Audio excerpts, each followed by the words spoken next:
Hello दोस्तों, मैं स्वागत करता हूं आपके अपने YouTube चैनल आधुनिक मैथ पर। तो दोस्तों, हम इस वीडियो में कराएंगे 10th क्लास का अनसोल्ड पेपर। 27 तारीख में एक मैथ का पेपर होगा बोर्ड का, ठीक है, उसे हम कराएंगे।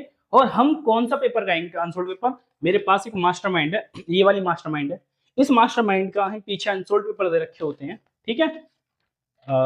अनसोल्ड पेपर दे रखे होते हैं, हम कराएंगे इस वाले। पहला अनसोल्ड पेपर है इसमें, तो इसको हम कराएंगे। इसका पीडीएफ फाइल आपको क्या है हमारे टेलीग्राम चैनल पर आधुनिक मैथ पर मिल जाएगा, वहां से डाउनलोड कर लेना। तो इस वीडियो में हम इसी को कराएंगे, ठीक है। तो उसके बेसिक कॉन्सेप्ट को क्लियर कर चलेंगे हर एक क्वेश्चन का, ठीक है। और 27 तारीख में आपका पेपर है, उससे पहले इसको देख लेना वीडियो को, और आपके जो दोस्त हों उसको शेयर कर देना। पेपर से पहले इसको देख के जाएं, बेसिक क्लियर हो जाएगा सारा एक ही अनसोल्ड पेपर में। तो आप इसको हम सोल्व कैसे करेंगे, देखिए। मैं आपको जो स्क्रीन पे क्वेश्चन दे दूंगा, आप यहाँ पढ़ना, मैं इस आंसर पेपर इस मास्टरमाइंड में पढ़ूंगा, ठीक है। तो पहला क्वेश्चन पढ़ते हैं। पहला क्वेश्चन बोला है इसने कि एक बहुविकल्प है, 20 बहुविकल्प है, इसको हम पहले पढ़ते हैं। पहला क्वेश्चन बोला है इसने, एक परमेय संख्या और एक अपरमेय संख्या, एक परमेय और एक अपरमेय संख्या का योग कैसा होगा? परमेय होगा, प्राकृतिक होगा, पूर्ण संख्या होगा, चौथे में डी में दे रखा है अपरमेय संख्या। इनमें चारों में से क्या होगा? तो सबसे पहले क्या करते हैं, इसने बोला है कि एक परमेय संख्या और अपरमेय संख्या, ठीक है। एक हमने लिया, एक मैंने परमेय संख्या लिए और एक अपरमेय संख्या, ठीक है। अपरमेय संख्या मैंने अंडर रूट के 3/2 लिए। इनका योग मतलब जोड़ना है, इनको जोड़ना है, ठीक है। अब जोड़ेंगे, जोड़ के आएगा एलसीएम कितना आएगा? 2। इससे काटेंगे इसको एक बार, 21 में करेंगे 3 आएगा, प्लस इससे इसको काटेंगे एक बार, 21 में गुणा करेंगे अंडर रूट के 3, ठीक है। अंडर रूट के ये 3 आएगा। अब इसका ये लास्ट सॉल्यूशन है, इसका न्यूनतम हल इसका यही है। अब ये संख्या पूछा है इसने, इसने पूछा है कि ये परमेय संख्या है, प्राकृतिक है, पूर्ण है या अपरमेय है। तो मैं तुम्हें बता दूं परमेय संख्या कौन सी होती है। परमेय संख्या कौन सी होती है? जो पी/क्यू क्यू के फॉर्म में होती है, ऐसे जिसमें अंडर रूट नहीं होता, ठीक है। जिसके नीचे इसको पी/क्यू क्यू के रूप में लिख सकते हैं, ठीक है। शॉर्ट में ऐसे समझ लो इसको, ठीक है। जैसे ये हो गया। अपरमेय संख्या कौन सी होती है? अपरमेय संख्या, ठीक है। अपरमेय संख्या जिसमें अंडर रूट की संख्या आ जाए, ये जिसमें अंडर रूट की संख्या आ जाए वो होती है अपरमेय संख्या। चौथा ऑप्शन है इसमें प्राकृत संख्या। तो प्राकृत संख्या जो 1 से स्टार्ट होती है, ये होती है प्राकृत संख्या। और फिर होता है पूर्ण संख्या। पूर्ण संख्या कौन सी होती है? जो 0 से स्टार्ट होती है। बस इन वाली संख्याओं में 0 जोड़ दो, डॉट डॉट डॉट इन्फिनिटी तक, मतलब अनंत तक जाएंगी। तो ये मैं 4 ऑप्शन दे रखे हैं। अब मुझे एक बात बताओ, ये संख्या परमेय है, अपरमेय है, प्राकृतिक है, पूर्ण है, ठीक है। अब मैंने बताया अपनी वीडियो में, और आपने भी पढ़ा होगा अपनी क्लास में, कि ऊपर है या नीचे अंडर रूट की संख्या आ जाए, ठीक है। अगर ये ऊपर क्या आ रहा है, अंडर रूट की संख्या है, तो इसका मतलब क्या है? ये अपरमेय संख्या। तो हमारा ऑप्शन कौन सा हो गया? ऑप्शन हमारा डी। ऑप्शन डी हमारा राइट हो गया, ठीक है। अब चलते हैं दूसरे क्वेश्चन की तरफ। दूसरा क्वेश्चन क्या बोला है इसने?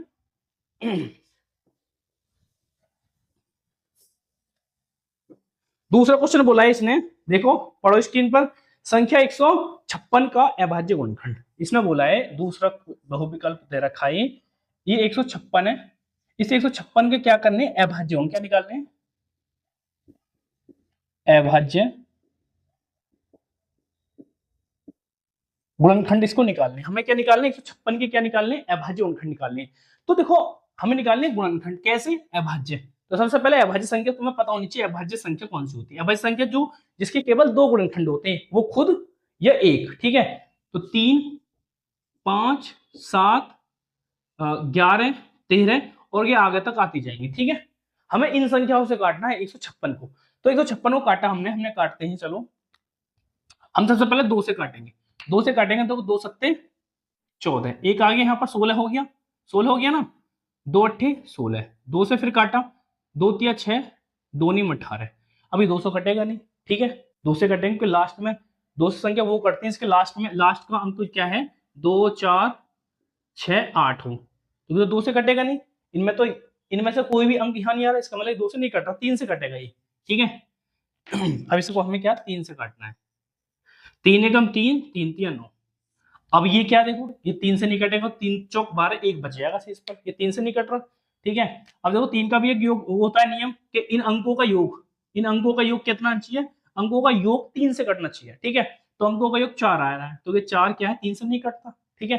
तो ये 3 से 2 से नहीं कटेगा ना, 3 से ही कटेगा, ठीक है। अब इसके बाद आगे चलेंगे 5 से ही कटेगा ना, क्योंकि लास्ट में 5 से वो संख्या कटती है, इसके लास्ट का ये अंक जो है ये 0 या 5 आता है, वो संख्या क्या होती है, 5 से कटती है। ये 5 से भी नहीं कट रहा, ठीक है। फिर 7 से कटेगा ना, देखो 7 दूनी 14, 7 एकम 7 नहीं कट रहा। 11 से नहीं कटे, 11 कम 11, 13 से काट के 13 से कटे, ये 13 से 13 कम 13। तो हम इसको यहां तक जब तक काटते हैं जब तक एक ना आ जाए यहाँ पर, ठीक है। तो इसके ये गुणनखंड आ गए, इसके 156 के गुणनखंड आ गए। ये मैं यहाँ लिखता हूँ 156 के गुणनखंड क्या आ गए, 2 गुणा 2 और 3 गुणा 13, ठीक है। अब ऑप्शन देखो तुम्हें या तो इस फॉर्म में देगा, इस रूप में दे देगा, ठीक है, या उसको घातीय रूप में। घातीय रूप का मतलब ये है, ये अभाज्य संख्या इसमें कौन कौन सी यूज हुई है, कौन कौन सी प्रयोग हुई है, 2 हुआ है, 3 यूज हुआ है और 13 यूज हुआ है। इनको घातीय रूप में लिख दो। तो 2 यहाँ पर कितने हैं, 1 और 2, यहाँ पर 2 हैं, 2 की घात 2। अगर यहाँ पे 2 3 या अगर 2 यहाँ पर 4 होते तो 2 की घात 4 लगाते। यहाँ 3 कितना है, 1, तो 3 की घात 1। 13 यहाँ पर कितना 1 है, 13 तो 1 लगाएंगे। ये इसका आ गया घातीय रूप। ऑप्शन हमको इसी रूप में दे रखे हैं, ठीक है। अब तुम कहोगे भैया इसमें एक तो कहीं भी दे नहीं रखा था, देखो एक होता छुपा, ये एक होता छुपा रुस्तम, इसको एक को छुपा के रखते हैं। अब ये देख लो ये वाला ऑप्शन किससे मैच हो रहा है, ठीक है। ये मैच हो रहा है आपका ऑप्शन बी से, ये ऑप्शन बी आपका राइट हो गया। 2 की घात 2, 3 की घात 1, 13 की घात 1, ठीक है। अच्छा चलते हैं अब नेक्स्ट क्वेश्चन। इसको नोट कर लो, अगर जो नोट करना चाहे इसको नोट कर लो, फिर अब चलते हैं। और देखो आप वीडियो रोक के नहीं देख लेना, हम आगे बढ़ते हैं, वीडियो लंबी होगी फिर। अच्छा अब देखो, अब है अगला सवाल, तीसरा सवाल। तीसरा बोला है 3x 5y 3x 5y बराबर 7/3, ये दे रखा है। तो उसने बोला है x अनुपात y का मान बताओ, मतलब x/y ये पूछा है, ठीक है। तो हमें क्या करना है अभी, देखो एक देखो, अब तुम बैच सॉल्व करने बैठोगे इसकी इसमें गुणा, ठीक है, क्रॉस मल्टीप्लाई करोगे इसकी इसमें गुणा, इसमें इसकी इसमें गुणा, तो आंसर जो बहुत टफ हो जाएगा, ठीक है, आ तो जाएगा, बहुत टफ हो जाएगा।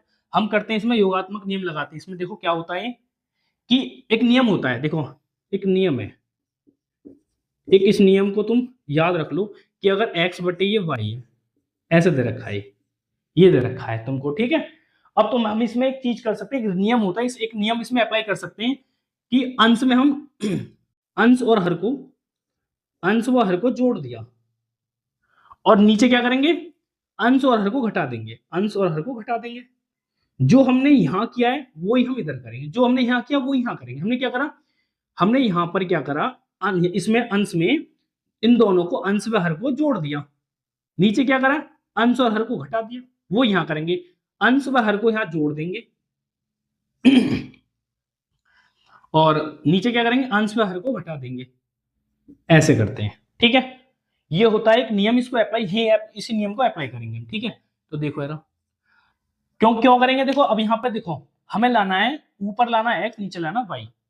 तो हमको कहने का मतलब ऊपर से ये y को क्या करना, काटना है, और नीचे y लाना, y और नीचे से हमें x काटना है, ठीक है। तो हम इसके लिए क्या करेंगे, हम अगर इसको और इसको जोड़ दें आपस में, अंश को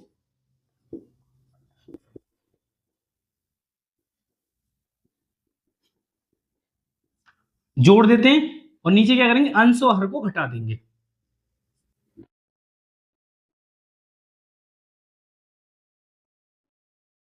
जो मैंने यहां किया है वही मैं यहां करूंगा, ठीक है। अब यहां क्रॉस मल्टीप्लाई नहीं कर रहे, ठीक है।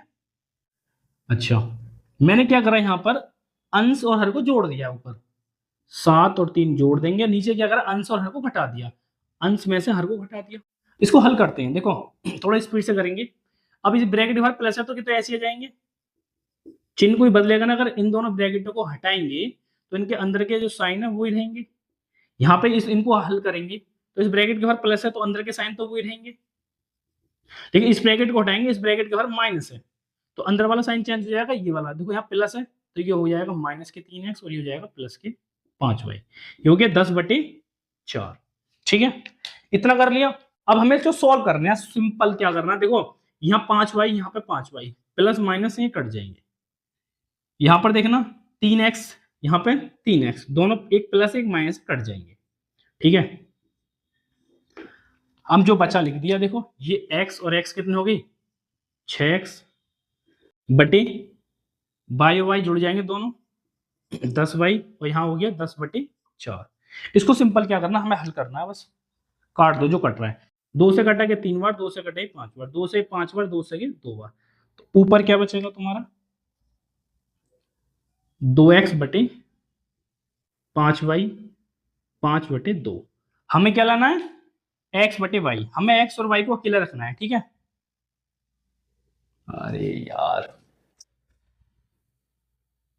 हमें क्या करना है, अब हमें देखो 2 को इसके यहाँ गुणा कर देते हैं और 5 की यहाँ गुणा कर देते हैं। ठीक है, अच्छा तो मैं इसको यहाँ कराता हूँ। ठीक है, देखो और तो x बटे वाई, मैंने 5 की यहाँ गुणा कर देता हूँ 25 और 2 की यहाँ गुणा कर दी 4।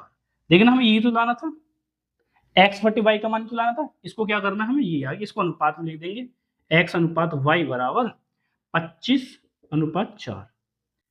देखो अब मैच कर लो, कौन सा आंसर मैच कर रहा है तुम्हारा, ये कर रहा है ए। ठीक है, ऑप्शन ए हमारा राइट हो गया, ऑप्शन ए राइट। ठीक है, नोट करो। अब करेंगे इसका चौथा वाला सवाल। ठीक है,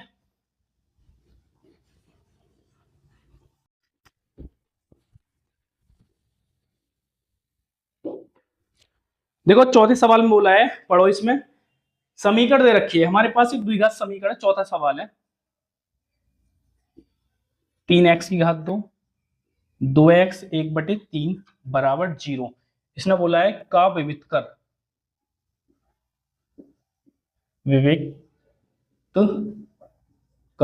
इसका विविध कर निकालना है। ठीक है, इसका विविध कर मान निकालना है। ठीक है, ये द्विघात समीकरण वाले चैप्टर में हमने पढ़ा होगा। विविध कर का मतलब एक फॉर्मूला होता है डी बराबर, विविध कर का एक फॉर्मूला होता है कि b² माइनस के 4ac, ये फॉर्मूला होता है। ठीक है, तो हमें एबीसी के इसमें से मान निकाल के रख देना है कि द्विघात समीकरण में कम, इसमें तुलना करेंगे इस समीकरण, द्विघात समीकरण होती है कि सामान्य समीकरण होती है द्विघात समीकरण की, इससे तुलना करेंगे। देखो मतलब कि ए का मान क्या होता है, एक्स की घात जो होता है उसका गुणांक।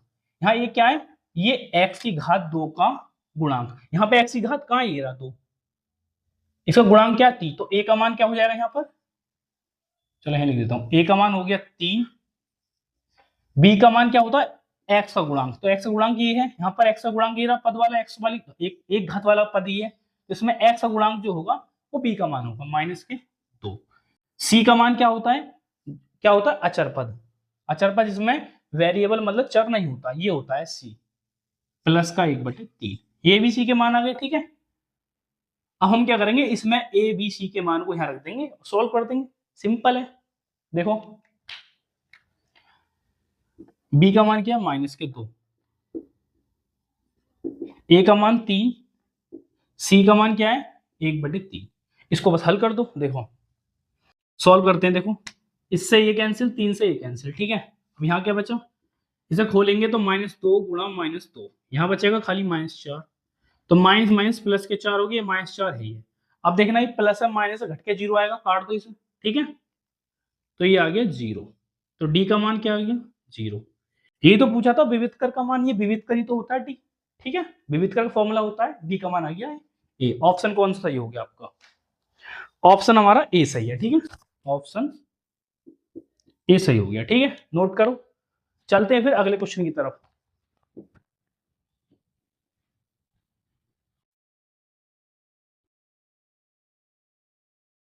अगला क्वेश्चन है, देखो अगले क्वेश्चन में क्या है, एक सारणी दे रखी है, ये बारंबारता वाले चैप्टर से आ गया, सांख्यिकी से आ गया ये। ठीक है, इस प्रकार से ही एक टेबल दे रखी है, थोड़ा जल्दी से बना लेते हैं स्पीड से इसे। ठीक है, इसने बोला वर्ग अंतराल,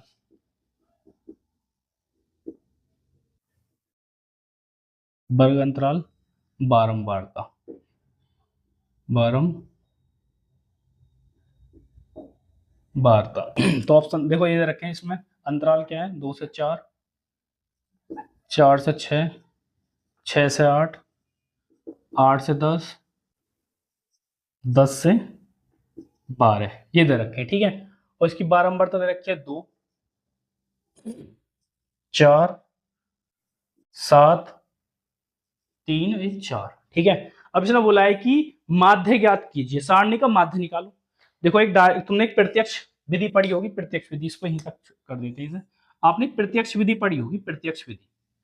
प्रत्यक्ष विधि का एक फॉर्मूला होता क्या है, देखो फॉर्मूला होता है हमारे पास ये माध्य, ये होता है माध्य का प्रतीक होता है, माध्य को इससे प्रेजेंट करते हैं, ये होता है योगात्मक का चिन्ह एफ आई गुणा एक्स आई बटे योगात्मक का चिन्ह, ये योगात्मक का चिन्ह होता है एफ आई, ठीक है, ये होता है। अब हमको क्या करना है कि एफ, ये तो होता है एफ का वैल्यू, ये तो एफ का ही होता है, हमें निकालना है इसमें एक्स, क्या निकालना है हमें एक्स। क्यों, देखो हमें क्या चाहिए, एफ की गुणा चाहिए एक्स में, तो हमें एक्स निकालना होगा, ठीक है। तो एक्स का कॉलम बना दिया, ये बना दिया हमने एक्स का कॉलम, एक्स आई का कॉलम। तो एक्स का वैल्यू निकालते कैसे हैं, तो किसी भी संख्या है, किसी भी संख्या का एक्स का मान कैसे निकालते, दो का ये अंतराल है, चलो यही निकालते हैं। 2 और 4 है, हमें अरे यार ये लाइट, 2 और 4 को जोड़ो और 2 से भाग कर दो, तो क्या आएगा ये 6, 6 बटे 2, 2 से कटेगा 3 बार, तो इसका मान आ गया 3। अब ऐसी मतलब इन दोनों का बीच का मान, एक्स का मान क्या होता है, बीच का मान, 4 और 6, 4 और 6 का बीच का मान निकालेंगे, तो 10 बटे 2 काटेंगे 5 बार, 5। देखो आपको, देखो एग्जाम में एक चीज देखनी है, अगर इन सबको ऐसा करो तो टाइम थोड़ा सा, ये करना नहीं पड़ेगा, हर किसी को जोड़ो, 2 से काटो, थोड़ा टाइम बच जाएगा। अगर आपको दिख रहा है कि थोड़ा सा क्रम से लग रहा है, 2 से 4, 4 से 6, ठीक है, जैसे कि मान समझ रहे हो ना, जैसे मान के अगर ये ऐसा आ गया 2 से 4, फिर ये आ गया 6 से 8, तो क्रम नहीं है ना, फिर 10 से 12 क्रम नहीं है ना कोई, यहाँ क्रम है, देखो 2 से 4, फिर 4 से 6, 6 से 8, 8 से 10, 10 से 12, तुम्हें दिख रहा है यहाँ पे तुमने ये 2 मान निकाल लिए, ये कितना बड़ा, 2 ही तो बड़ा मान। तो अब 2, 6 और 8 का जब निकालेंगे ना मध्य मान, 6 और 8 का, तो क्या आएगा, 2 इसमें जोड़ो कितना आएगा, 7, 7 आएगा, देखो जोड़ो, तो कितना आ गया ये 14 बटे 2, 2 से काटेंगे 7 आ गया ना। अगला आएगा 9 आएगा, करके देख लो, 8, 8 और 10 को जोड़ेंगे तो 2 से काटेंगे तो 18, 2 बार काटेंगे 9 बार, तो ये आ गया 9। इसका क्या आएगा, अगला वाला क्या आएगा, इन दोनों को जोड़ के 2 से काटेंगे तो आएगा, 2 जोड़ तो इसमें 11, देख लो आएगा 11। 10 और 12 को जोड़ेंगे, 2 से काटेंगे तो 22 आएगा, और 2 से 22 को काटेंगे 11 बार, तो 11 आ गया, ये आ गया एक्स आई का मान। हमें क्या चाहिए, x i, f i into x i का गुणा, तो एक कॉलम और बनाना पड़ेगा हमें, f i into x i, ठीक है। अब हमें क्या करना है, इसके इसमें गुणा करेंगे तो क्या आएगा, 6, 20, 49, 49 और 27, 44। देखो इन वाले सवालों को थोड़ा सा ध्यान से करना है, ये जैसे मैंने गुणा करी है ना जल्दीबाजी में, जो सवाल जितना सरल लगता है ना, उसमें 100%, 100 नहीं 90% ऐसा होता है, उसी में हमेशा गलती होती है पेपर टाइम में। तो कोशिश करनी है, ये बहुत सरल होते हैं सवाल, दिखते हैं कि बहुत आसान है, तो इनमें हम गलती क्या करते हैं, मैं इसकी इसमें गुणा करते यहाँ लिख दिया, इसकी इसमें मतलब आगे पीछे हो जाता है, तो ध्यान रखना है इनमें गुणा करने पे, पता पड़ी गया घर पे आकर देखा तो सवाल गलत, छोटी सी गलती से ही पूरा सवाल गलत हो जाता है, तो ध्यान से करना है, ठीक है। तो हमें क्या करना है, इनका योग करना है, क्योंकि हमें योग चाहिए, f i into x i, f i into x i का योग करते हैं। देखो 6 और 9 कितने हो गए, 15, 15 और 7 22, 22 26, 26 का 6 हासिल का 2, 2 आ जाएगा तो कितने हो गए, 4, 8, 10, 14, 146, ये आ गया 146, इसका मान आ गया। हमें चाहिए एफ आई का योग भी चाहिए होता है, 6, 13, 13 और 16, 16 4 20, नीचे रख दिए 20, इसको काटना है बस, ये माध्य आ जाएगा हमारा निकल के यहाँ, देखो काटो इसे, देखो 2 से काट दो इसे, 2 से कटेगा 10 बार, 2 से काटो देखो, तो ये कटेगा 2 सत्ते 14, 2 सत्ते 14 और 2 तिया 6, 73 बटे 10। अब देखो जब भी 10 हो 100 हो कैसे भाग करते हैं, इसका दशमलव यहाँ होता है, जितने जीरो होते हैं दशमलव जो है इतने अंक किधर आ जाता है, एक जीरो तो यहाँ जाएगा इतना, तो ये आ गया मान था यार, ये लाइट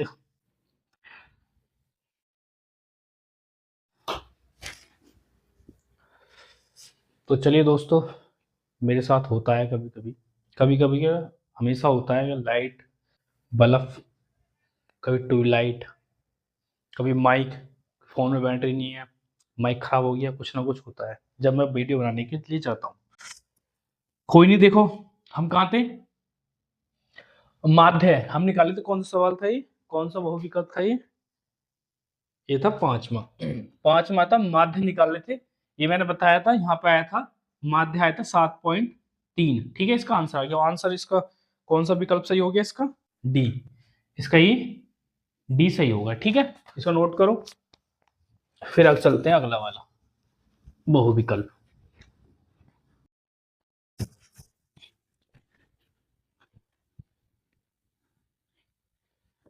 तो अगला बहुविकल्प है, देखो छठा है, ये त्रिभुज वाले चैप्टर से है।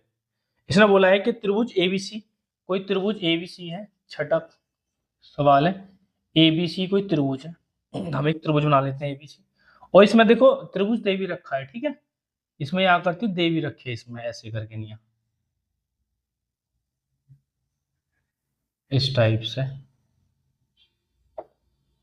ऐसा बना रखा है, ए बी और सी, और ये इसने एक समांतर है इसके। ठीक है, काट रहा है ये 1.5, ये इसमें दे रखा है सेंटीमीटर, 3 सेंटीमीटर, 2 सेंटीमीटर। सेंटीमीटर को हिंदी में ऐसा लिखते हैं सेंटीमीटर। ठीक है, और बस इतना दे रखा। सवाल में बोला क्या है, देखो त्रिभुज एबीसी में डीई, डीई समांतर है किसके, बीसी के।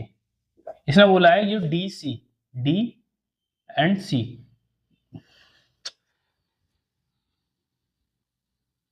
हो जा भाई एक साथ ही खराब हो जा, डीई ये बीसी के समांतर है। ठीक है,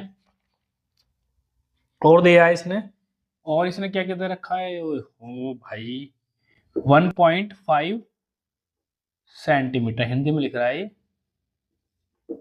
सेंटीमीटर। डी भी दे रखा है 3 सेंटीमीटर, ये सवाल में दिया है 3 सेंटीमीटर। और ए ई दे रखा है 2 सेंटीमीटर। हमें एसी का मान निकालना है। ठीक है, इसका मान निकालना है।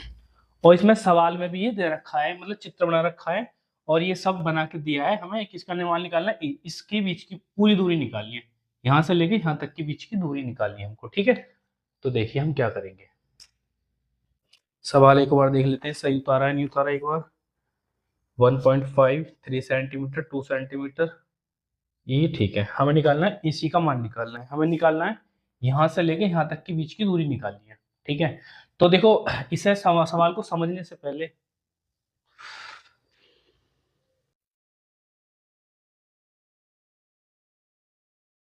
रुक जा भाई। देखो एक त्रिभुज में एक कॉन्सेप्ट है। ठीक है, क्या है, अगर देखो हमें एक सवाल दे रखा है, एक परमें होती है, परमें पढ़ी होंगी आपने, परमें है उसमें त्रिभुज वाले चैप्टर में 6.1।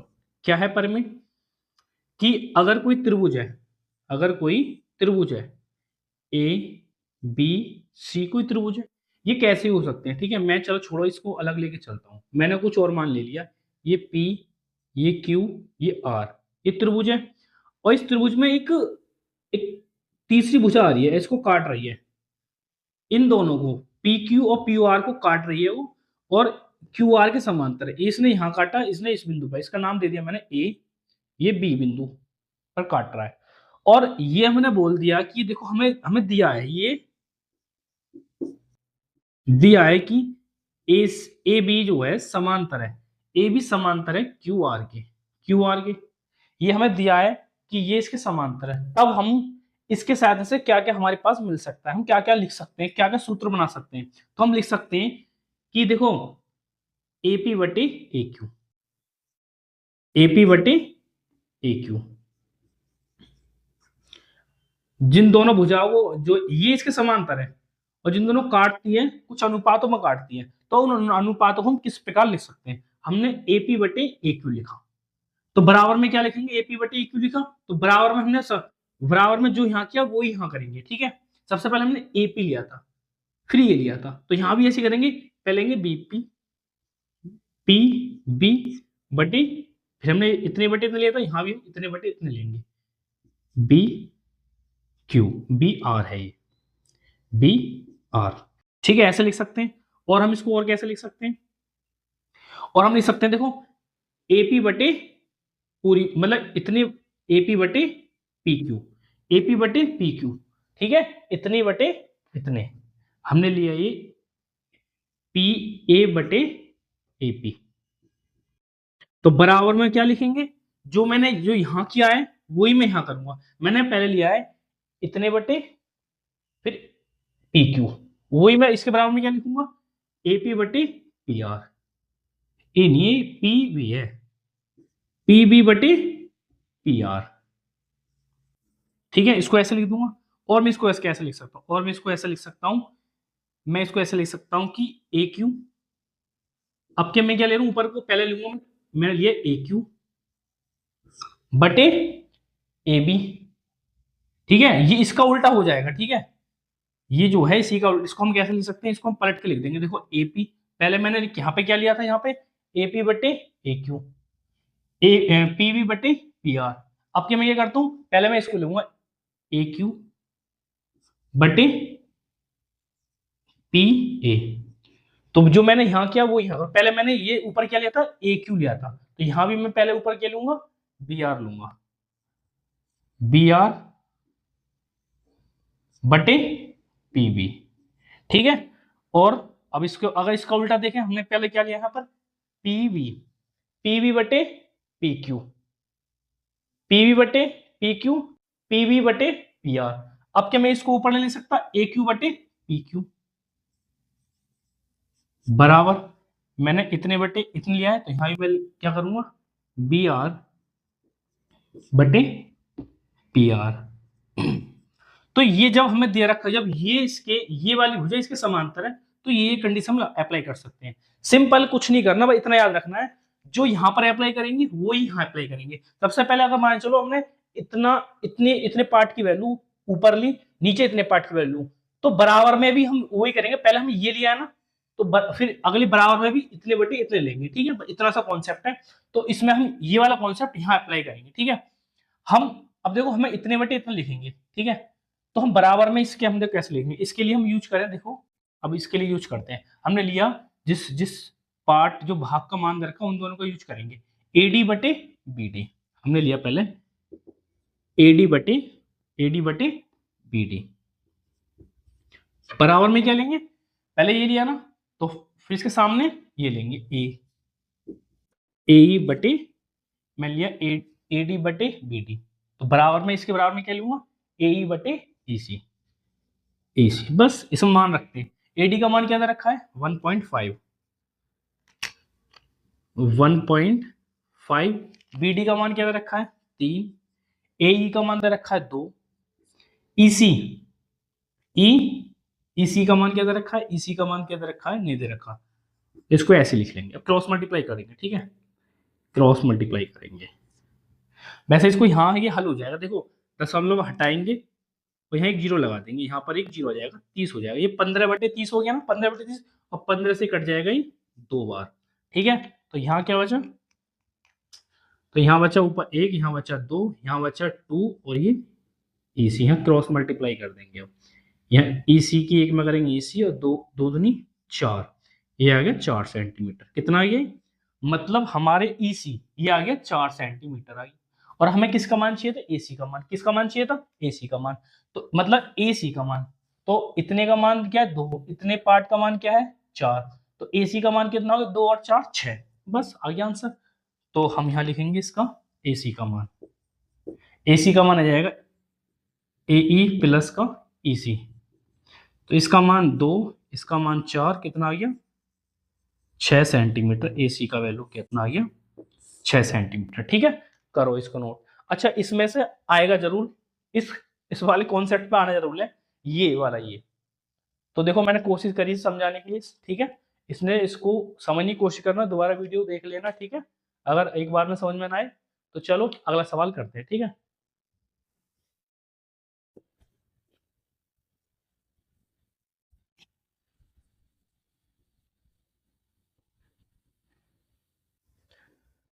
अगला सवाल देखिए, स्क्रीन पर पढ़ो आप। इसमें है देखो, दो बिंदु दिए हैं, दो बिंदुओं के बीच की दूरी निकालनी है। सिंपल, देखो दो बिंदु है, ऐसे माने चलो एक बिंदु यहाँ पर है 2,3 और एक बिंदु यहाँ है। इन दो बिंदुओं के बीच की दूरी निकालनी है। एक बिंदु दे रखा है 4, एक, इनके बीच की दूरी निकालनी है। सिंपल, ठीक है। अब हमें क्या करना है, देखो हमारे पास फॉर्मूला होता है। देखो फॉर्मूला कैसे याद रखना है, बहुविकल्प में आएंगे, शॉर्ट में करना है। हमें कैसे करेंगे, देखो हमें क्या करना, अंडर रूट में क्या लिखना है, इसमें से घटाओ, 4 में से 2 घटाएंगे, इसको निकला देंगे, इसमें से इसको हटाएंगे, ठीक है। सिंपल है, इसको आपस में घटाना है और इनको आपस में घटाना है। ये x वाले, ये y वाले, ये x का मान होता है, ये y का। x वाले को x वाले के साथ घटाना है, y वाले को y वाले के साथ घटाना है। सिंपल, चलो ऐसे याद रखें कैसे करना है। x वाले को x वाले से घटाना है, तो बड़े वाले में छोटा वाला घटा दो, बड़े वाले में से छोटा वाला मैंने घटा दिया, ठीक है। 3 में, अब जो इसमें बड़ा कौन सा, 3, तो 3 में से मैंने ये 1 घटा दिया। करो सोल्व, तो कितना आ गया, 2 की घात 2, 2 की घात 2, तो कितना आ गया ये 4 और ये 4, ठीक है। 8 आ गया ये। 8 के करेंगे गुणनखंड, गुणनखंड करे बाजी गुणनखंड, सॉरी 2 आएगा ये। इसके जोड़ा निकालेंगे, एक जोड़ा निकल के आ गया, ये आ गया इतना। तो ये आ गया, मान चलो ये पॉइंट ए है, ये बी पॉइंट है, तो ए बी के बीच की दूरी कितनी आ गई, ये आ गई, मात्रक, ठीक है। नोट करो, सिंपल था सवाल। अगला सवाल देखते हैं, इसका ऑप्शन कौन सा हो जाएगा, ऑप्शन बी। अब देखेंगे 8वां सवाल। 8वां सवाल क्या कह रहा है, द्विघात समीकरण दे रखी है हमें,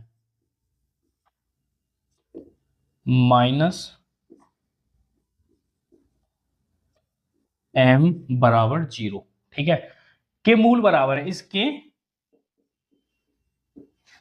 मूल बराबर है।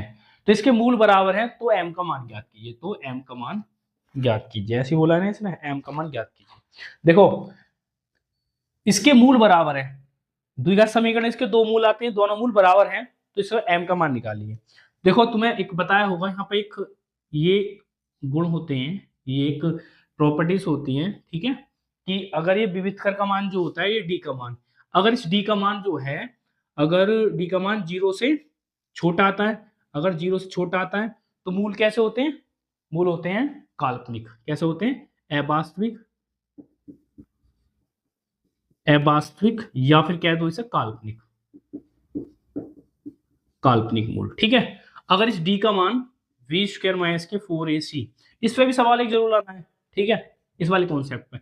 अगर इस d का मान 0 से बड़ा होता है, 0 से बड़ा होता है, तो मूल कैसे आएंगे, वास्तविक होंगे, वास्तविक होंगे और भिन्न होंगे, और वास्तविक कोमा लगाते हैं भिन्न, और अलग अलग मानेंगे, ठीक है। और इसमें क्या होता है, अगर d का मान, ये विविधकर का मान बराबर 0 आता है, तो दोनों मूल क्या होंगे, वास्तविक होंगे, और दोनों मूल बराबर होते हैं। मूल कैसे होंगे, वास्तविक और बराबर। इसने क्या बोला है कि इसके मूल बराबर हैं, जब इसके मूल बराबर हैं, तो इस b² - से 4 ये वाली कंडीशन लगाएंगे ना, ये वाली कंडीशन हम लगाएंगे इसमें, ठीक है। इसमें एबीसी का मान निकालें, ए का मान क्या है 3, बी का मान ऐसे ही करेंगे जो पीछे सवाल किया था, तुलना करेंगे इसकी सामान्य समीकरण इससे, ठीक है, इससे तुलना करते हैं। तो -12, सी का मान क्या आ गया, +m आ गया, स्मॉल m। हमें ये वाली कंडीशन रखनी है, b² - के 4ac बराबर 0, इसमें रख दो। चलो b का मान क्या, -12, a का मान क्या 3, c का मान m बराबर 0। देखो -12 की -12 में गुणा करेंगे तो प्लस की 144 आएगा, ये 144, इनकी गुणा करेंगे तो 12m बराबर 0। हमें m का वैल्यू निकालना है, मान निकालना है, तो m को ही रहने देते हैं, m वाले पद को, ठीक है, इसको ही रहने देते हैं, और इसको इधर लेके जाते हैं, तो -144 हो गई। हमें m को अकेला रखना है यहाँ पे, तो ही रहने देते हैं, और m का जो गुणांक को इसको भाग में लेके जाएंगे। तो माइनस से माइनस कैंसिल, 12 से कटेगा ये 12 बार, ठीक है। तो m का मान कितना आ गया है 12।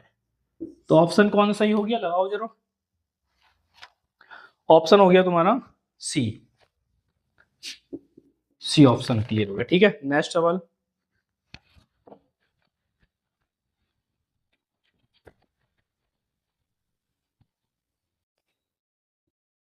नेक्स्ट सवाल है, देखो 9वां सवाल है।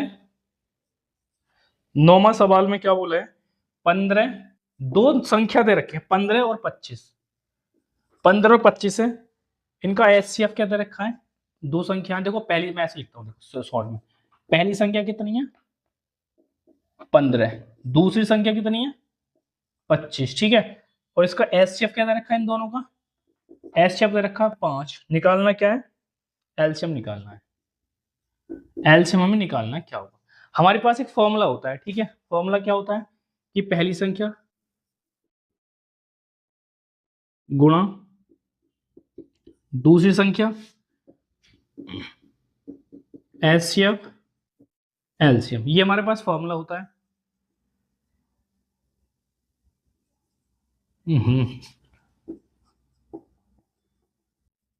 फॉर्मूला, ठीक है।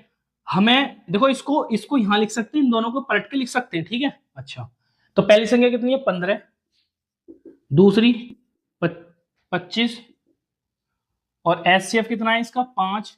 एलसीएम हमें निकालना है, ठीक है। देखो जो मैं सवाल करा रहा हूँ ना, ये मैंने अनसोल्ड पेपर जो चुना है, क्यों चुना है, क्योंकि जो इसके बहुविकल्प है ना, हर एक जो मैं कॉन्सेप्ट की करा रहा हूँ ना, हर एक सवाल ये इनमें से एक ना एक आएगा, बस संख्या बदल के आएंगे, ठीक है। तो कोशिश करना इसको अच्छे से रट के जाना, मतलब इन कॉन्सेप्ट को क्लियर करके जाना, ठीक है ना। रटनी गलत चीज होती है, समझना उसको बहुत जरूरी होता है, ठीक है, कॉन्सेप्ट को। बस एलसीएम निकालना है, एलसीएम को ही रहने देते हैं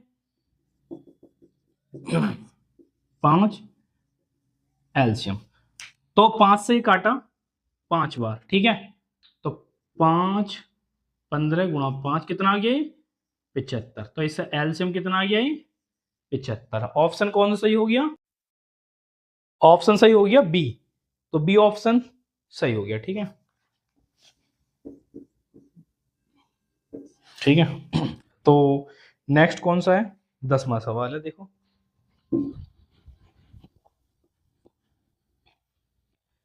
10वां सवाल को पढ़ो। 10वें सवाल में बोला है कि एपी दिया है, एपी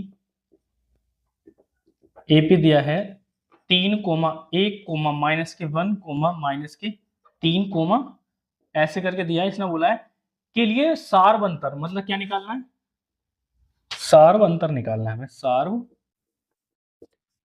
अंतर निकालना, मतलब डी का मान हमें निकालना है। तो सिंपल देखो, इसमें दो तीन चीजों को मैं समझा देता हूँ, ठीक है, क्योंकि सवाल आता है इसमें से। मैंने बताया हर एक जो कॉन्सेप्ट में जो है एक सवाल कर रहा हूँ, उस कॉन्सेप्ट पे जरूर आएगा एक सवाल, ठीक है। एक सवाल जरूर उसमें से आना है। ये हमारे पास समांतर श्रेणी दे रखी है, इसमें हमें पहले तो अगर हमें चेक करना है ये हमारी एपी मतलब समांतर श्रेणी है या ना, चेक करना है हमें, ठीक है। तो कैसे करेंगे, ये समांतर श्रेणी चेक कर रहे हैं हम, ठीक है। तो कैसे करेंगे, एपी चेक कर रहे हैं हम, ठीक है ना, चेक कर रहे हैं, कैसे चेक करेंगे। तो हम पहले करेंगे डी का मान निकालें, D1 निकालेंगे। D1 निकालते कैसे हैं, देखो ऐसे नहीं, सुनो हम ऐसे करते हैं। देखो ये दे रखा है 3, 1, -1, -3 ऐसे दे रखा है। तो इसको बोलेंगे प्रथम पद, पहले जी के पहले स्थान पे, तो पहला पद हो गया, ये हो गया दूसरा पद, ये हो गया हमारे पास तीसरा, ये हो गया चौथा पद, ठीक है। अच्छा, हमें निकालना है डी का मान। ये फॉर्मूला भी आ सकता है, ठीक है, पूछने के लिए डायरेक्ट कि कैसे निकालते हैं डी का मान, सारवंत्र कैसे निकालते हैं। तो हम क्या करते हैं, अगले वाले पद में से पीछे वाला पद घटा देते हैं, तो दूसरे में से पहला वाला पद घटा देंगे। तो ये ऐसे निकालते हैं ये डी का मान, ठीक है। हमें का मान, चलो हमें चेक करना है कि ये समांतर श्रेणी है या ना, तो हमें इसके 2-3 डी निकालते हैं, ठीक है। 2-3 डी के मान निकालते हैं, अगर वो सेम आ रहे हैं तो वो एपी है, समांतर श्रेणी है, वरना वो समांतर श्रेणी नहीं है। हम दूसरे डी का मान निकालेंगे, तो दूसरा डी का मान यहां तक निकाल दिया। अब इसमें से तीसरा वाले पद में से दूसरा वाला पद घटाएंगे, ठीक है। अच्छा, ऐसे याद रखना, अगर पहला पद निकालना है तो दूसरे पद में से पहला पद घटा देंगे, दूसरा डी निकालना है तो तीसरे पद में से दूसरा वाला घटा देंगे। हमें निकालना चौथा, तीसरा डी निकालना है तो क्या करेंगे, इससे अगला कौन सा है, चौथा, तो चौथे में से तीसरा वाला पद घटा देंगे। ठीक है, डी का मान तो ऐसे निकालते हैं, हमें इसका डी का मान निकालना है तो निकालो। तो हम क्या करेंगे, दूसरे एक में से 3 घटाएंगे तो क्या आएगा, -2। हमें तीसरे में से, तीसरे पद में से दूसरा वाला पद घटाएंगे तो क्या आएगा, ये -2। अब क्या कहेंगे, चौथे पद में से -3 में से घटाएंगे -1। माइनस, जब माइनस आ रहा है पहले से ही पद में भी और हमारी फॉर्मूले भी माइनस, तो माइनस का चिन्ह लगा दिया तुरंत यहाँ पर। ठीक है, मतलब माइनस होता है तो ब्रैकेट लगा के चलते हैं। भाई रुक जा, तो आएगा -3 प्लस के 1 कितना आ गया, प्लस माइनस घट के आएगा 2 और चिन्ह आएगा बड़ी संख्या का। तो तुम्हें दिख रहा होगा डी डी के मान समान आ रहे हैं। ठीक है, तो इसका मतलब जो ये है, ये हमें चेक करने के लिए आए, ये एपी है या ना, तो ये एपी है। अगर डी के मान क्या है, इसके बराबर है, यहाँ लिखूंगी डी के मान क्या है, ये डी के मान बराबर आ रहे हैं, आते हैं दी गई श्रेणी एपी, एपी है, चेक कर लिया। और इसमें हमें पूछा क्या था, सारवंतर चेक करना था, ये सारवंतर ही होता है। तो सारवंतर इसका मान क्या आ गया, डी का मान, डी का मान क्या आ गया इसका 2। हमें कुछ नहीं करना था, हमें इस सवाल में बस छोटा सा ये करना था, ये निकालना था बस, ये चेक करना था सारवंतर। ठीक है, ये अगर चेक करने के लिए आता है कि बताओ भाई ये श्रेणी दे दी, बताओ चेक करो ये एपी है या नहीं, तो चेक कैसे करेंगे, 2 डी के मान निकाल लेंगे, डी के मान समान आ रहे हैं तो वो एपी है, वरना एपी नहीं है। ठीक है, अच्छा इसमें एनवा पद का फॉर्मूला ये होता है, ये होता है एन व पद। इस फॉर्मूले बेस पर भी तुम्हारे सवाल आ सकते हैं। ठीक है, तो अभी हम क्या कर रहे हैं, आंसर पेपर सोल्व कर रहे हैं। ठीक है, पढ़ाने के लिए इसमें बहुत कुछ होता है, तो हम आंसर पेपर पढ़ रहे हैं, तो अगले क्वेश्चन की तरफ चलते हैं। ठीक है, साफ करते हैं इसे। तो ऑप्शन इसका कौन सा हो गया सही, इसका ऑप्शन हो जाएगा ए, ए ऑप्शन सही हो गया।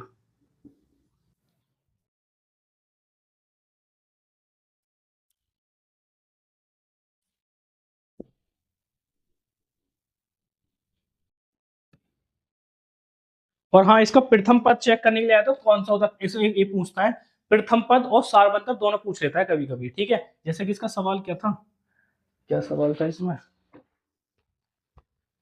ये था 3 1 1 -3, तो ये होता है प्रथम पद होता है, प्रथम पद यही होता है, पहला वाला पद ही प्रथम पद बोलता है। ठीक है ना, और इसका सारवंतर तुम्हें पता है, अभी बताया, सारवंतर क्या हो जाएगा, डी का मान होता है सारवंतर, इसमें से हमने ये घटाया तो -2 आ गया था। ठीक है, कभी कभी दोनों क्वेश्चन दोनों को पूछ लेता, प्रथम पद ही पूछ लेता, सारवंतर ही पूछ लेता है। ठीक है, चलते हैं अगले वाले सवाल की तरफ। अगला सवाल क्या है, अगला सवाल हो गया तुम्हारा माध्यक। इसमें क्या है, देखो आ गया, सांख्यिकी से आ गया। ठीक है, ये 2 कॉलम दिए हमें ऐसे, थोड़ा स्पीड करते हैं, वर्ग अंतराल,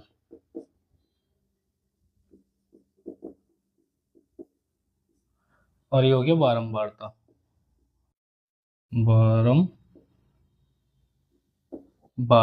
ठीक है, तो ये दे रखा है वर्ग अंतराल कितना है, इतना 0 से 5, देखो ये क्रम से दे रखा है, फिर 10 से 5, 5 का गैप है इनमें, 5 5 का गैप है, तो 15 आ गया, 15 से ये 20 हो गया, फिर कहाँ तक है 25 तक, 20 से 25 तक ये दे रखा है। ठीक है, इसका बारंबारता क्या दे रखी है इसकी, 2 3 3 2 7 3 10 वे 4, ये बारंबारता दे रखी है। ठीक है, हमें पूछा क्या सवाल में, ये देख लेते हैं। इसने बोला है निम्नलिखित सारणी का माध्यक वर्ग, क्या पूछा है, माध्यक वर्ग पूछा है कि माध्यक वर्ग, ये वर्ग ही तो है, कौन सा वर्ग होगा, माध्यक वर्ग होता क्या है। सबसे पहले क्या करेंगे, हम संचय बारंबारता निकालेंगे, इसकी संचय बारंबारता क्या निकालेंगे, संचय बारंबारता, संचय बारता। तो कैसे निकालते हैं, संचय बारंबारता निकालते कहते हैं, ये होता है एफ का वैल्यू, इसको सी एफ बोलते हैं। ठीक है, तो इसको जोड़, इसको यहाँ ऐसे लिख देंगे, जो सेम है वैल्यू वो सेम लिख देंगे। ठीक है, यहाँ पर सेम इसको लिख देंगे, लिख दिया, ये सेम लिख दिया ऐसे। ठीक है, फिर इसमें इसको जोड़ देंगे, जोड़ेंगे तो कितना आएगा 9, तो मैं ऐसे कैसे लिखूं, तो ऐसे लिख देता हूँ, 2 प्लस के 7 कितना हो गया 9। अब 9 में इसको जोड़ेंगे 3 को, 9 प्लस के 3 कितना हो गया ये हो गया तुम्हारा 12।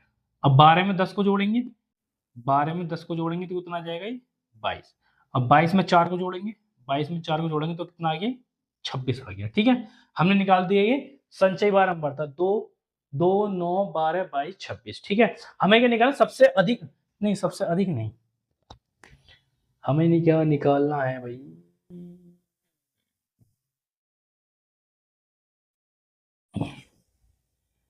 हाँ माध्य,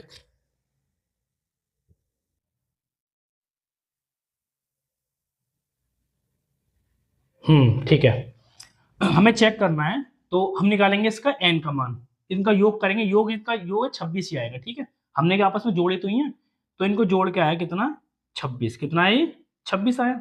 ये हो गया हमारे पास n का मान, ये किसका मान है ये n का मान। ठीक है, अब इसका क्या हाफ करो, इसका क्या करेंगे हाफ करो, n/2 को निकालो, n/2 निकाला तो कितना आया ये 13 आया। तो ये देखिए 13 जो है कौन संचय बारंबारता में आ रहा है, तो 13 जो है इसमें तो आएगा, संचय बारंबारता इसमें तो आएगी 13। ठीक है, इसमें इसके सामने वाला जो, इसके सामने वाला जो हमारा वर्ग अंतराल होता है ना, वही हमारा क्या होता है माध्यक वर्ग होता है। तो माध्यक वर्ग इसके सामने वाला क्या है 15 से 20, ये इसका आंसर हो गया। तो ऑप्शन कौन सा हो गया सही,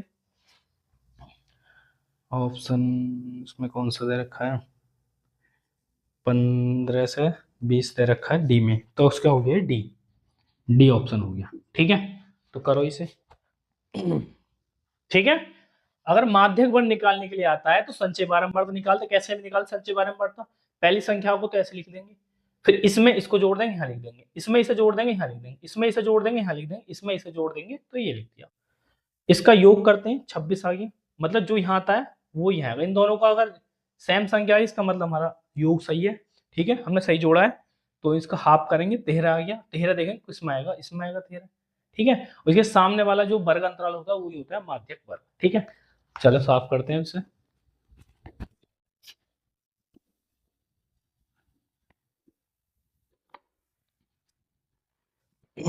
अब देखो, अब इसने बोला है, देखो अब आ गया त्रिकोणमितीय सवाल, कौन सा क्वेश्चन हो गया 12वां। इसने बोला है यदि यदि tan e बराबर 1 है तो इसने बोला है 2 sin a cos a का मान ज्ञात कीजिए। तो सिंपल, बहुत ही सिंपल है, देखो कैसे करेंगे, करने के तो बहुत तरीके हैं इसमें, या तो इसमें थीटा का मान निकाल दो। ठीक है, थीटा का मान निकालते हैं, इसको लेते हैं,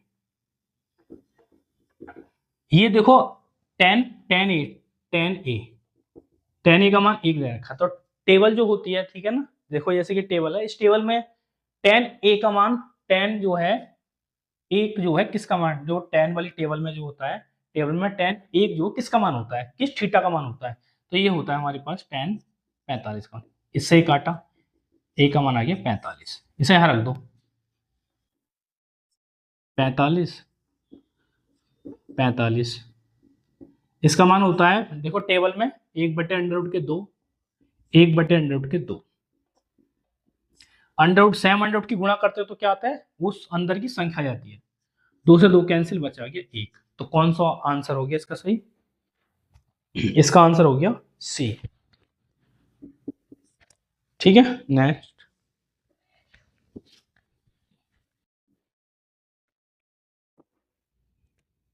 थोड़ा स्पीड से करते हैं। 13वां सवाल देखो, 13वें सवाल में क्या है, एक वृत्त के केंद्र से, देखो पढ़ते रहना साथ के साथ, एक वृत्त के केंद्र से, तो हम पहले वृत्त बनाएंगे, ये वृत्त, वृत्त का केंद्र ये होता है, वृत्त के केंद्र से, यहां से वृत्त के केंद्र से 25 सेंटीमीटर दूरी पर दूरी स्थित बिंदु Q से वृत्त के स्पर्श रेखा की लंबाई, मतलब यहां से 25 सेंटीमीटर दूर एक बिंदु है, यहां पर एक बिंदु है। ठीक है, अब तुम कहोगे कि भैया बिंदु तो हम यहाँ भी ले सकते हैं, यहाँ ले सकते हैं, यहाँ ले सकते हैं, भारी क्यों लिया आपने, थोड़ी सी प्रैक्टिस करोगे तो सवालों को पढ़ के समझ में आएगी कि किस बिंदु के बारे में बोला है। ठीक है, थोड़ा आगे पढ़ेंगे, मैं समझाता हूँ। देखो इसने बोला है केंद्र से 25 सेंटीमीटर दूर स्थित बिंदु Q से वृत्त की स्पर्श रेखा की लंबाई, यहां से स्पर्श रेखा की लंबाई मतलब यहां से एक स्पर्श रेखा खींची है तो उसकी लंबाई दे रखी है कितनी, 24 सेंटीमीटर। ठीक है, वृत्त की त्रिज्या ज्ञात कीजिए। तो अब मुझे एक बात बताओ, अगर मैं यहाँ पे एक बिंदु ले लेता, अगर इससे मान के चलो ये यहाँ से 25 सेंटीमीटर दूर यहाँ बिंदु है, ठीक है, तुम यहाँ से स्पर्श रेखा खींच सकते हो इस पे, वृत्त पे नहीं खींच सकते। देखो मैं बता देता हूँ स्पर्श रेखा के बारे में। ये कोई वृत्त है, अगर एक बिंदु ये जो वृत्त होता है, ये वृत्त बनता कैसे है, ये एक बिंदु होता है, एक फिक्स बिंदु होता है, यहाँ से फिक्स दूरी पर हमने जितनी दूरी यहाँ है सेम दूरी पर एक बिंदु बना लेते हैं, बहुत सारे बिंदु बना लेते हैं, बहुत सारे। और इन बहुत सारे बिंदुओं को बहुत सारे मतलब अनंत, जब इन अनंत बिंदुओं को ले लेते हैं तो इनको मिलाने पर जो एक एक रास्ता सा बनता है ना, रास्ता जो मिलता है इसी को बोलते हैं हम वृत्त।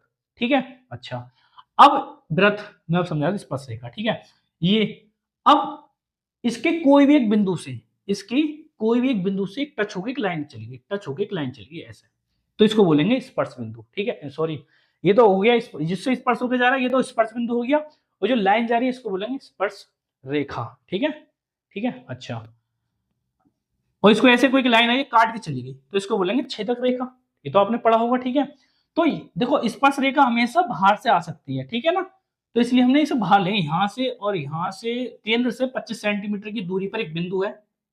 ठीक है, तो अब हम क्या करेंगे, यहां से एक स्पर्श रेखा है तो यहां से एक स्पर्श रेखा खींचेंगे इस वृत्त पर। ठीक है, खींच दी स्पर्श रेखा, इसकी दूरी कितनी है, 24 सेंटीमीटर। ठीक है, इसने बोला है तो इस वृत्त की त्रिज्या, इस ये त्रिज्या त्रिज्या निकालो, ये त्रिज्या हमें निकालनी है, ये त्रिज्या हमें निकालनी है। तो देखो इस चैप्टर में हम वृत्त वाले चैप्टर में एक कॉन्सेप्ट पढ़ा हुआ, क्या कॉन्सेप्ट पढ़ा हुआ, ये वृत्त है, ये बाहर एक कोई क्या है बिंदु है, इस पर एक स्पर्श रेखा जा रही है ऐसे करके। ठीक है, और यहाँ पे एक केंद्र है, जो केंद्र से जो स्पर्श जो बिंदु होता है ना, इस पे अगर लाइन खींचे ना, ये लाइन खींचते हैं तो ये लाइन जो है इस पे लंब होती है। लंब का मतलब कोई एक ये लाइन है, इस पर ये लंब होती है, लंब का मतलब ये 90° का, इनके बीच में 90° का कोण बनता है। ठीक है, ये हमारी पर में होती है, तो मतलब कि ये है इनके बीच में क्या है 90° का कोण बन रहा है। ठीक है, ये त्रिज्या, ये इसका मान निकालना है तो इसका नाम ले लेते हैं हमने, मान चलो ये ए ले लिया, ये बी ले लिया, ये सी ले लिया, हमने इसके बीच की दूरी निकालनी है, एसी के बीच की दूरी निकालनी है। तो देखा जाए तो ये समकोण त्रिभुज ना बन गया, ये ऐसे ना बन गया यूं ऐसे करके, ऐसे, ये ए बिंदु हो गया। ठीक है, ये 90° का है, और ये इतना हो गया 25, ये 24 हो गया, ये हमें निकालना है ये। तो इसमें जब और देखो पाइथागोरस लगा सकते हैं, पाइथागोरस प्रमेय लगा सकते हैं, और पाइथागोरस प्रमेय हम लगा सकते हैं समकोण त्रिभुज, ये समकोण त्रिभुज है। अब ये समकोण त्रिभुज है तो इसमें पाइथागोरस प्रमेय लगा सकते हैं। पाइथागोरस प्रमेय क्या होते हैं, कर्ण स्क्वायर, आधार स्क्वायर, और ये लंब स्क्वायर। कर्ण क्या है इसका 24 की घात 2, आधार क्या है 25 की घात, और लंब हमें निकालना है मतलब एसी, इसको ऐसे रहने देते हैं। ये आएगा 576, 24 की 24 में गुणा करते हैं तो 576 आता है। ठीक है, 24 गुणा 24 करेंगे जब आएगा ये 4 4 16 हासिल का 1 9 8 4 6 हासिल के 576, ऐसी 25 की 25 में करेंगे 625 आएगा। ठीक है, कर लेना सी ए, देखो 50 25 हासिल का 2 10 12 हासिल का 1 5 5 2 6 625 आ गया। अब इसको हमें क्या है एसी का मान निकालना है। ठीक है, इसको ही रहने देते हैं 625।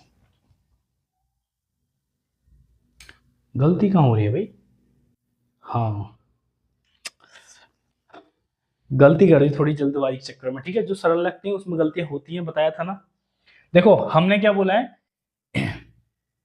ये यहाँ इस पर लंब है तो ये 90° होता है, और 90° वाले कौन होता है, इसका सामने वाला क्या होता है, कर्ण होता है, तो इसके सामने वाला क्या होगा, कर्ण होगा, तो सामने वाला ये कर्ण है इसका, ये 25, और आधार इसका जो है ये हो जाएगा 24। ठीक है, तो कर्ण कितना है 25, आधार कितना है 24। ठीक है, तो ये हो गया 625 576, तो इसको उधर लेके आएंगे 25 576 सी ए की घात 2, तो इसमें से घटाएंगे तो 625 में से 576 घटाएंगे तो 9 बचा, यहाँ एक बचा, 11 11 7 4, ठीक है, 49। इसका स्क्वायर हटाएंगे, इस पर आ जाएगा ये, तो ये आएगा, ये किसका वैल्यू होता है, 49 है। 7 × 7, जल्दबाजी नहीं करनी है आपको मेरी तरह, ठीक है। तो एक जोड़ा निकल के आएगा 7। तो त्रिज्या कितनी आ गई, इसकी त्रिज्या कितनी है, 7 सेंटीमीटर, ठीक है। तो ऑप्शन कौन सही हो गया, ऑप्शन हो गया तुम्हारे पास ए। ए ए ऑप्शन सही हो गया, उतारो इसे, अगला करते हैं। देखो हम क्या करेंगे, हम दो वीडियो, इस आंसर पेपर की दो वीडियो डालेंगे, इस वीडियो हो जाएगी बहुत बड़ी, ठीक है, इतना स्पेस होता नहीं है, तो हम इसके दो पार्ट डालेंगे। अब चलेंगे कौन सा, देखो 14वां सवाल। 14वां सवाल क्या है, एक मीनार की ऊंचाई कितनी है, एक मीनार की ऊंचाई 20 मीटर। आगे पढ़ते हैं, जमीन पर बने छाया की लंबाई इतनी है, तो उसका नियम, ठीक है। एक मीनार है, मीनार है, उसने बोला है कि एक मीनार की ऊंचाई कितनी है, 20 सेंटीमीटर। 20 सेंटीमीटर, मीटर बोल रहा है, मीटर, इंग्लिश में इसे एम लिख देते हैं, ठीक है, मीटर। जमीन पर बनने वाली छाया की लंबाई, मतलब मान के चलो कि सूरज है यहाँ पर, सूरज कोई दो यार दोस्त नहीं है, मतलब एक सन है, ठीक है, एक ही सन होता है। इसकी जब इस पर एक लाइट पड़ेगी, ठीक है, तो ये इसकी परछाई बनेगी इधर साइड, तो यहाँ पर एक परछाई बन गई है इसकी, ठीक है। तो इस परछाई की लंबाई क्या है, ये मीनार है, मैं लिख देता हूँ मीनार, ये मीनार हो गया, ठीक है। अब इसकी परछाई की लंबाई कितनी है, 20 √3 दे रखा है। उन्नयन कोण का मान, मान के चलो यहाँ पे इस बिंदु से इसके शीर्ष को मीनार के देखते हैं, तो ये यहाँ पर जो कोण बना रहा है, ये कोण कितने का बना रहा है, ये पूछा है, ठीक है। तो ये कोण पूछा है, तो सिंपल कुछ नहीं करना, देखो हमें क्या करना है, हमें बस ये देखना है, हमारे पास देखो त्रिकोणमितीय अनुपात होते हैं कितने, tan थीटा साइन के नाम से लिख देता हूं, sine theta, cos theta, tan theta. इसका होता है लंब बटे कर्ण, आधार बटे कर्ण, और ये होता है हमारे पास लंब बटे आधार। तो तुम्हें देखो ये तो होता है लंब, ठीक है, ये होता है कर्ण, और ये होता है हमारे पास आधार, ठीक है। हिंदी वाले ऐसे बोलते हैं इसे, और इंग्लिश वाले परपेंडिकुलर हाइपोटेन्यूस बेस, ठीक है। तो ये किस में आ रहा है, देखना लंब हमारे पास क्या क्या मान, किस किस के मान दे रखे हैं, आधार का मान है, लंब का मान है। तो आधार और लंब किस में है, आधार लंब इसमें है। और याद रखना ऊंचाई दूरी वाली में ज्यादातर इसी को यूज करते हैं, tan को, ठीक है। और हर जगह यूज नहीं होता है कि हर जगह यूज होगा, हमें देखना है जो त्रिभुज हम ले रहे हैं इसमें किस किस का मान दे रखा है, कर्ण का और आधार का मान दे रखा होता, तो कर्ण और आधार किस में आता है, कॉस में, तो कॉस लेते हैं, ठीक है। लंब और कर्ण, लंब और कर्ण दे रखा होता तो वो साइन लेते हैं उसमें, ठीक है। क्यों लेते हैं साइन को, मतलब किसी ने बताया होगा आपको कि ऊंचाई दूरी वाले सवालों में हमेशा tan लेते हैं, tan थीटा लेते हैं अनुपात। तो क्यों लेते हैं, क्योंकि हमें आधार लंब दे रखा होता है, आधार लंब tan में होता है, ठीक है। चलो सवाल की तरफ चलते हैं, हमने ये ले लिया, तो लंब के अंदर रखा है 20, आधार 20 √3, सॉल्व करते हैं, इससे कैंसिल बचा क्या, 1/√3। इससे पहला भी एक दो कौन सवाल था, वो सवाल था हमारे पास 12वां सवाल जो करा था, ये 14वां हो गया। उसमें कैसा करा था हमने कि tan का, हमने ऐसा करा था ना 12वें सवाल में, कि ऐसे था ना वो, कि tan जो है tan में एक किसका मान होता है, ये tan 45 का मान होता है, ठीक है, ऐसे करा था ना, tan से tan कैंसिल हो गया था, ऐसे यहाँ करेंगे। अब बताओ 1/√3 tan में किसका मान होता है, टेबल में होता है ना, किसका मान होता है बताओ, ये होता है tan, किसका मान होता है, ये होता है tan 30 का मान, इससे ये कैंसिल हो जाएगा, ठीक है, थीटा बराबर 30। वैसे ये ऐसे कैंसिल नहीं होते कि इसको इनवर्स लेना पड़ता है, दोनों तरफ क्या करते हैं, इनवर्स लेते हैं, tan इनवर्स लेते हैं, तब ये वो कटता है और तब जाके थीटा का मान आता है। पर तुम ऐसा कर सकते हो यहाँ पे, ठीक है, तो तुम्हारे लिए चल जाएगा, तुम्हारे लिए इतनी माफी है सवाल के लिए, क्योंकि तुम्हें विकल्प लगाना सही, ठीक है। तो ये आ गया थीटा का मान 30, तो आंसर कौन सा हो गया, आंसर कौन सा हो गया तुम्हारा सही, 14वां, ये सही हो गया, ए में 30 दे रखा है, ठीक है। चलते हैं अगला सवाल, 6 सवाल और हैं, इसको खत्म करते हैं, फिर अगली वीडियो बनाएंगे, ठीक है, तो लॉन्ग क्वेश्चन दे रखे होते हैं।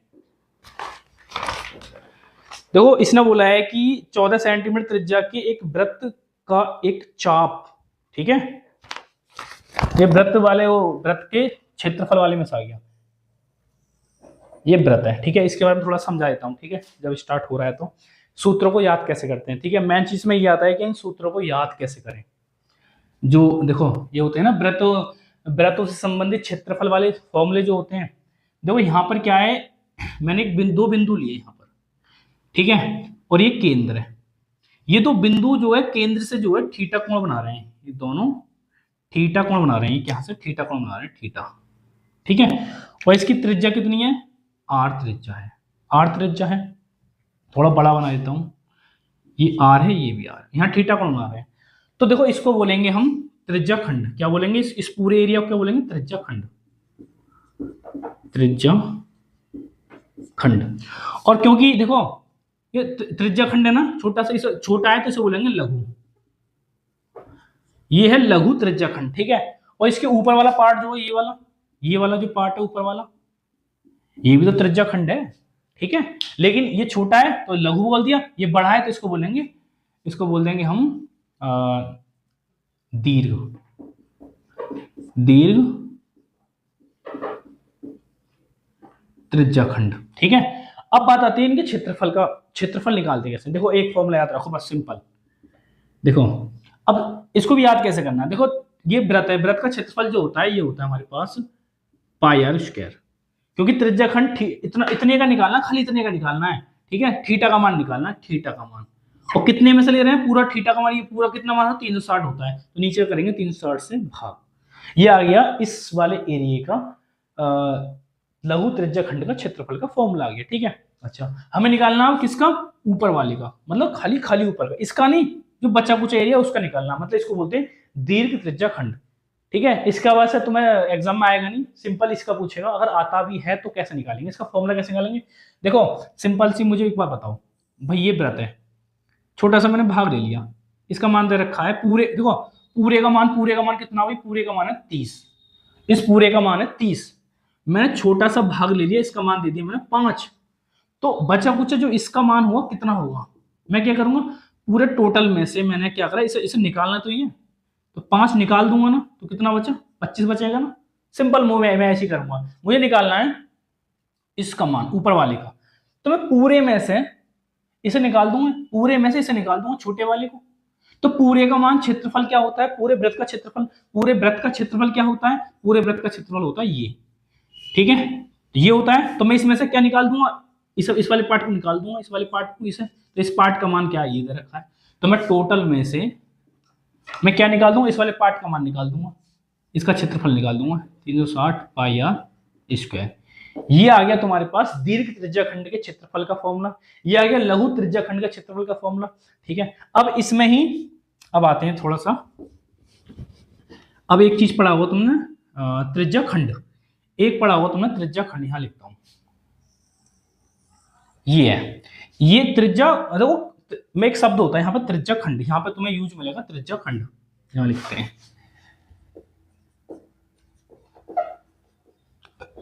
त्रिज्या खंड। इसका मतलब क्या होता है, देखो त्रिज्या खंड नहीं, वृत्त खंड, वृत्त खंड का क्षेत्रफल, यहां लिखेंगे वृत्त, वृत्त वृत्त वृत्त खंड। अरे मैं तो भूल ही गया भाई, कभी कभी ऐसा भी होता है क्या।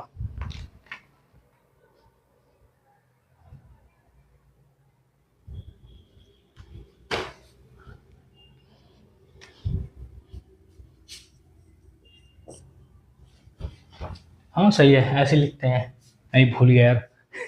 देखिए वृत्त खंड, ये वृत्त खंड, देखो ये क्या बोला है, वृत्त खंड मतलब वृत्त का एक भाग, खंड का मतलब क्या होता है, खंड का मतलब होता है भाग, ये आप कह सकते हो तुम हिस्सा, इंग्लिश में बोला पार्ट, किसी भी चीज का पार्ट। ठीक है, जैसे मैंने बोला रेखा खंड, रेखा खंड होता है ना, रेखा का भाग, रेखा खंड मतलब रेखा का एक भाग, तो कैसे करें, एक मान के लो रेखा आई, इसे हम आगे तक बढ़ा सकते हैं रेखा को, इसमें छोटा सा, इसका एक छोटा सा भाग निकाल दो, इसका इतना सा भाग निकालिए, मैंने इतना सा भाग निकाल लिया, तो मैंने यहाँ लिख दिया इतना सा भाग, तो मैंने क्या करा, इस रेखा में से एक छोटा सा भाग लिया, तो इसी को बोलेंगे हम, इसी को क्या बोलते हैं, क्यों बोलते हैं सर, इसे बोलते हैं रेखा खंड बोलते हैं। तो इसी प्रकार आ जाओ वृत्त खंड। तो वृत्त लिया मैंने, वृत्त लिया और वृत्त का एक छोटा सा भाग ले लिया, मैंने ये छोटा सा भाग ले लिया। ये क्या है, मैंने पूरे वृत्त में छोटा सा भाग निकाला, इतना सा भाग मुझे निकाल दिया, अलग कर लिया। तो इसलिए क्या बोलेंगे इसे, वृत्त, ये वृत्त में से निकाला है, वृत्त का भाग निकाला है, तो इसे बोलेंगे वृत्त खंड। वृत्त वृत्त सॉरी, इसे बोलेंगे वृत्त खंड, वृत्त का भाग है ना ये, तो इसे बोलेंगे वृत्त भाग, है ना। और भाग को क्या बोलते हैं, खंड। तो वृत्त खंड बोलेंगे इसे, क्या बोलेंगे, इसे बोलेंगे वृत्त खंड। क्या बोलेंगे इसे, वृत्त खंड, वृत्त खंड। ठीक है। अब बात आती है, अब ये भी तो एक भाग है, एक बड़ा सा, ऊपर जो है, ऊपर वाला जो, ये भी तो एक भाग है, ये भी तो वृत्त का भाग है, ये पूरा, ये बड़ा वाला। ठीक है, ये छोटा है, ये बड़ा भाग है, तो छोटे को बोलते हैं लघु, लघु वृत्त खंड। और इसको क्या बोलेंगे, इसको बोलेंगे भैया जी दीर्घ, बड़े को बोलते हैं दीर्घ वृत्त खंड।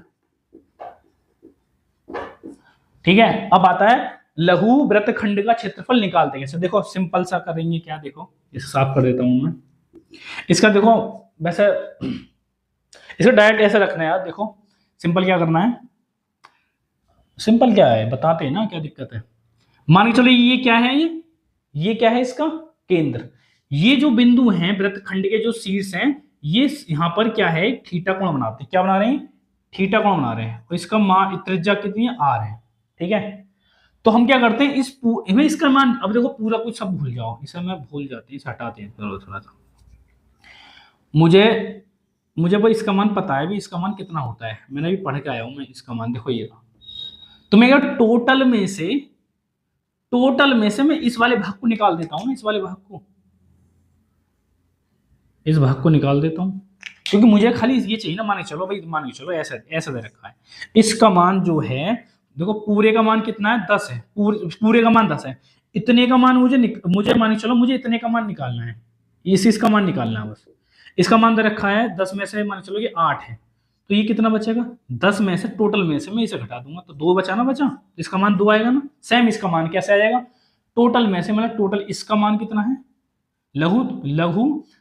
लघु त्रिज्या खंड में से क्या है, घटा देंगे हम थीटा 360 पाई आर की घात 2 माइनस, क्या घटा देंगे, ये क्या है, ये घटा देंगे, ये घटा देंगे। ये क्या है, ये बनना है समद्विबाहु त्रिभुज, क्योंकि देखो समद्विबाहु जिसकी 2 भुजा बराबर हो, ये भी आर 2 भुजा बराबर, तो इसका क्षेत्रफल घटा देंगे। क्षेत्रफल का मान है 1/2 आर की घात 2 साइन थीटा, ये निकाल दी, ये आ गया लघु वृत्त खंड का क्षेत्रफल का फॉर्मूला। डायरेक्ट मान रखना, थीटा का मान, आर का मान, थीटा का मान, सिंपल आंसर आ गया। अब बात आता है कि इसके जो ऊपर है ये सारा मान, इसे छोड़ के ये सारा जो मान है ये पूरा, तो इसका कैसा हो जाएगा, सिंपल है। हम क्या करेंगे, टोटल में से इसको निकाल देंगे, इसका मान क्या है, ये है माइनस थीटा 360 पाई आर की घात 2 माइनस के 1/2 आर की घात 2 साइन थीटा। सिंपल, ये 4 फॉर्मूले हैं बस। एक ये हो गया, एक ये हो गया, एक ये हो गया, एक ये हो गया, ये 4 है। इस चारों सूत्रों पे पूरा चैप्टर खत्म है। ठीक है। अब हम अपने सवाल की तरफ लौटते हैं। सवाल क्या था, सवाल तो हम भूल ही गए। अब उसने पूछा क्या, सवाल में क्या पूछा है, 14 सेंटीमीटर त्रिज्या के वृत्त का एक चाप, मैं इसको थोड़ा सा ही करता हूं, मैं इसे साफ नहीं कर रहा। ठीक है, थोड़ा सा ही जगह, छोटी सी जगह में कर लेते हैं। ठीक है, देखिए एक वृत्त है, ठीक है, वृत्त का 14 सेंटीमीटर वृत्त की जो त्रिज्या है, एक चाप, उसके केंद्र पर एक चाप जो है, मान चलिए ये चाप है, इसके केंद्र पर जो है थीटा कोण बना रहा है। कितना कोण थीटा बना रहा है, 30 अंश का कोण बना रहा है, 30 अंश का कोण बना रहा है। संगत त्रिज्या खंड, इसको वृत्त खंड है, त्रिज्या खंड यूज करा है इसने। ठीक है, नहीं, हाँ ये त्रिज्या खंड हो गया, ये हमारा वृत्त खंड हो गया। ठीक है, इसने बोला है त्रिज्या खंड का क्षेत्रफल निकालो। संगत, इसके संगत इसका निकालना त्रिज्या खंड। तो इसका बताया था मैंने, देखो त्रिज्या खंड का जो है, अगर देखो सवाल में खाली बोला है इसने संगत त्रिज्याखंड का क्षेत्रफल। इसने लघु बोला ना, इसने दीर्घ बोला। अगर लघु दीर्घ कुछ नहीं बोलता है तो तुम्हें सिंपल ये यूज करना, लघु मान के चलना, ठीक है। अगर वो बोलेगा, अगर इसकी बात करेगा दीर्घ की, ठीक है, तो निकाल दे। इसका फॉर्मूला होता है थीटा बटे 360 पाई आर की घात 2। इसमें मान रख दो बस। देखो थीटा का मान कितना है और आर का मान कितना है, 14 रखते हैं। तो थीटा का मान क्या है भाई, थीटा का मान दे रखा है 30 और 360 पाई का मान। देखो ऑप्शन देखते हैं, इसको ऑप्शन देखो क्या किस रूप में दे रखे हैं इसने ऑप्शन दे रखा है भाई, देखो हाँ पाई में दे रखा। रखते हैं 22/7, आर का मान 14 गुणा 14। इसे बस काटना है, जो कटे काट दो। इससे कटेंगे 2 बार, 0 से 0 कैंसिल, 2 से कटेंगे 12 बार, ठीक है, और 2 से कटेगा ये 6 बार। ये कट गया। अब इसको थोड़ा सा लिख लेते हैं आगे। 22 बचा,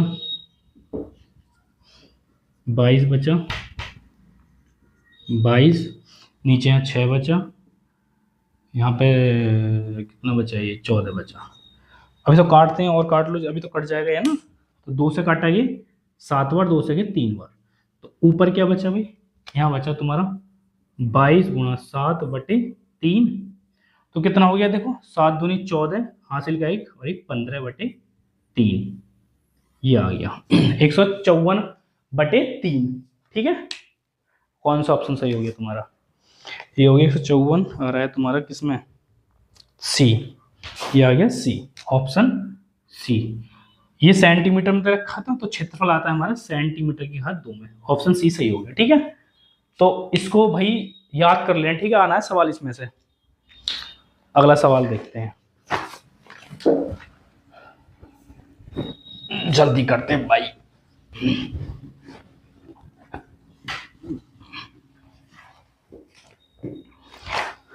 अब कौन सा है, देखो इसने बोला है, देखो 16 में कितना आसान है। जोकर टोपी का आकार कैसा होता है, सिंपल सा है, कैसा, शंक्वाकार। कैसा होता है, शंक्वाकार। जोकर की जो टोपी होती है भाई, ऐसी तो होती है, ऐसी तो होती है टोपी, तो इसको क्या बोलते हैं, शंक्वाकार, शंकु, है ना। तो शंक्वाकार हो गया ना ये, शंकु को शंक्वाकार, ठीक है। ऑप्शन हो गया तुम्हारे पास बी ऑप्शन सही हो गया, शंक्वाकार। देखो कल्पित माध्य और पग विचलन विधि का सरलीकृत रूप क्या होता है, प्रत्यक्ष विधि। क्या होगा इसका, प्रत्यक्ष विधि हो जाएगा, प्रत्यक्ष विधि आएगा इसका। क्योंकि एक होता है हमारे पास कल्पित, एक होता है, देखो 3 विधि होती हैं, मैं लिख देता हूं। प्रत्यक्ष विधि, एक होता है हमारे पास कल्पित,